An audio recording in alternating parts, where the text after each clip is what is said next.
സർവം കൃഷ്ണാർപ്പണമസ്തു. നമ്മൾ എല്ലാവരും ജീവിതത്തിൽ ഓരോ പ്രതിസന്ധി ഘട്ടങ്ങളിൽ വിഷമങ്ങളും സങ്കടങ്ങളും വരുമ്പോൾ ക്ഷേത്രങ്ങളിലേക്ക് വഴിപാട് നേർന്നു വയ്ക്കാറുണ്ടല്ലേ. കുറച്ച് നാളുകൾ കഴിയുമ്പോൾ ഓരോ തിരക്കുകളിൽപ്പെട്ട് അത് മറന്നു പോകാറും ഉണ്ട്. പിന്നീട് അത് നമ്മൾക്ക് എപ്പോഴെങ്കിലും ഓർമ്മ വരുമ്പോൾ ഇതേക്കുറിച്ച് ഓർത്ത് ദോഷം വരുമോ, അല്ലെങ്കിൽ കുടുംബത്തിൽ എന്തെങ്കിലും പ്രശ്നങ്ങൾ സംഭവിക്കുമോ, അതുമല്ലെങ്കിൽ ഞാനിപ്പോൾ അനുഭവിച്ചു കൊണ്ടിരിക്കുന്ന ഈ പ്രശ്നങ്ങൾ വഴിപാട് മുടങ്ങിയതുകൊണ്ടാണോ എന്നിങ്ങനെ ഒരു 100 കൂട്ടം ചിന്തകൾ നമ്മുടെ മനസ്സിൽ വരാറുണ്ടല്ലേ. നമ്മൾ വഴിപാട് നേരുമ്പോൾ ഇന്ന കാര്യം എനിക്ക് സാധിച്ചു കിട്ടിയാൽ ഈ വഴിപാട് ഞാൻ ചെയ്തു കൊള്ളാമെന്ന് പറയാറുണ്ടല്ലേ. ഈ കാര്യങ്ങൾ ഒന്നും നടന്നില്ലെങ്കിൽ നിങ്ങൾ ഭഗവാന് ഒന്നും കൊടുക്കുകയില്ലേ? വഴിപാട് എന്നത് ഭഗവാന് നൽകുന്ന കൈക്കൂലി അല്ല, അത് നമ്മളുടെ സമർപ്പണത്തിൻ്റെ അടയാളമാണ്. ഭഗവാന് ഇന്ന് വഴിപാട് നടത്തിയാലേ ഞാൻ നിനക്കത് നടത്തി തരുമെന്ന് ഭഗവാൻ പറഞ്ഞിട്ടേയില്ല. ഭഗവാൻ സ്നേഹസ്വരൂപനാണ്. നമ്മൾ മനഃപൂർവ്വം ഭഗവാനെ പറ്റിക്കാൻ നോക്കുന്നതല്ലല്ലോ, അബദ്ധവശാൽ മറന്നു പോകുന്നതല്ലേ. അതുകൊണ്ട് ഒരു പാപവും നമുക്ക് വരില്ല. പക്ഷേ ഒരു വാക്ക് കൊടുത്താൽ അത് പാലിക്കുക എന്നത് നമ്മുടെ ധർമ്മമാണ്. ഒരു കാര്യം നമ്മൾ പ്രത്യേകം ശ്രദ്ധിക്കേണ്ടത്, ഒരാവശ്യം വരുമ്പോൾ നമ്മൾ വലിയ വലിയ വഴിപാടുകൾ നേർന്നു വയ്ക്കാതിരിക്കുക. ഒരു നാണയം, ഒരു പാത്രം നെയ്യ്, അല്ലെങ്കിൽ എണ്ണ, അങ്ങനെ എന്തെങ്കിലും ഒരു ചെറിയ കാര്യം അമ്പലത്തിൽ പോകുമ്പോൾ നിങ്ങൾ ചെയ്താൽ മാത്രം മതി. നമ്മൾക്ക് അമ്പലത്തിൽ പോകാൻ പറ്റാത്ത സാഹചര്യം ആണ് ഉള്ളതെങ്കിൽ ഒരു പിടി നാണയമെടുത്ത് ഒഴിഞ്ഞ് വെച്ചാൽ മതി. നമുക്ക് പോകാൻ പറ്റുമ്പോൾ അതവിടെ സമർപ്പിച്ചാൽ മതി. ഇനി ഇല്ല, വീട്ടിൽ ആരെങ്കിലും ക്ഷേത്രത്തിൽ പോവുകയാണെങ്കിൽ അവരുടെ കൈവശം കൊടുത്തു വിട്ടാലും മതിയാകും. നമ്മുടെയൊക്കെ കുടുംബങ്ങളിൽ പ്രായമായ ഒരാൾ മരണാസന്നനായി അങ്ങോട്ടും ഇങ്ങോട്ടും ഇല്ല എന്ന അവസ്ഥയിൽ കിടക്കുമ്പോൾ നമ്മൾ പ്രശ്നം വെച്ച് നോക്കിക്കാറുണ്ട് അല്ലേ.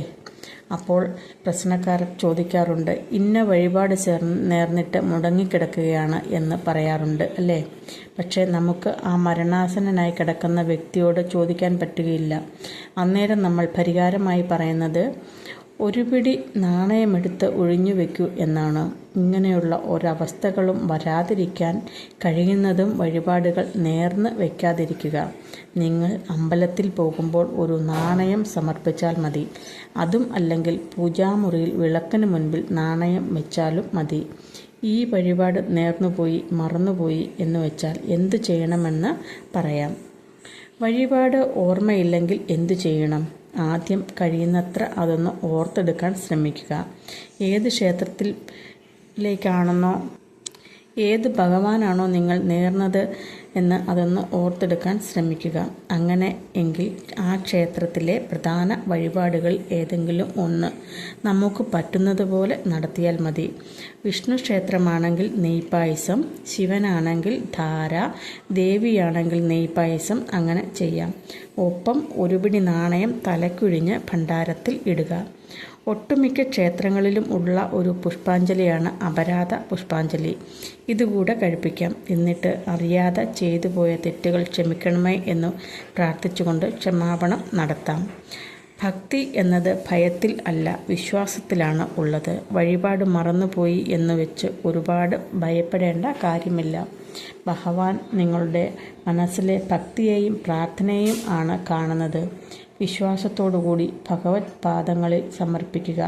തെറ്റുകൾ തിരുത്തുക. വീണ്ടും ആ തെറ്റ് ആവർത്തിക്കാതിരിക്കുക. അപ്പോൾ സകല ദോഷങ്ങളും ഭഗവാൻ തന്നെ മാറ്റിത്തരുന്നതാണ്. നിങ്ങൾ ഏത് ക്ഷേത്രത്തിലേക്കാണ് വഴിപാട് നേർന്നത് എന്ന ഓർമ്മയില്ലെങ്കിൽ അടുത്തുള്ള ശിവക്ഷേത്രത്തിൽ പോയി ഒരു പിടി പണം എണ്ണാതെ എടുത്ത് തലക്കുഴിഞ്ഞ് ഭണ്ഡാരത്തിൽ സമർപ്പിച്ച് ക്ഷമാപണം നടത്തി പ്രാർത്ഥിച്ചാലും മതി. ഈ വീഡിയോ നിങ്ങൾക്ക് ഉപകാരപ്രദമാണെങ്കിൽ ലൈക്ക് ചെയ്യാനും കമൻറ്റ് ചെയ്യാനും സബ്സ്ക്രൈബ് ചെയ്യാനും മറക്കരുതേ. നിങ്ങൾക്ക് എല്ലാ അനുഗ്രഹങ്ങളും ഉണ്ടാവട്ടെ എന്ന് ഭഗവാനോട് പ്രാർത്ഥിക്കുന്നു.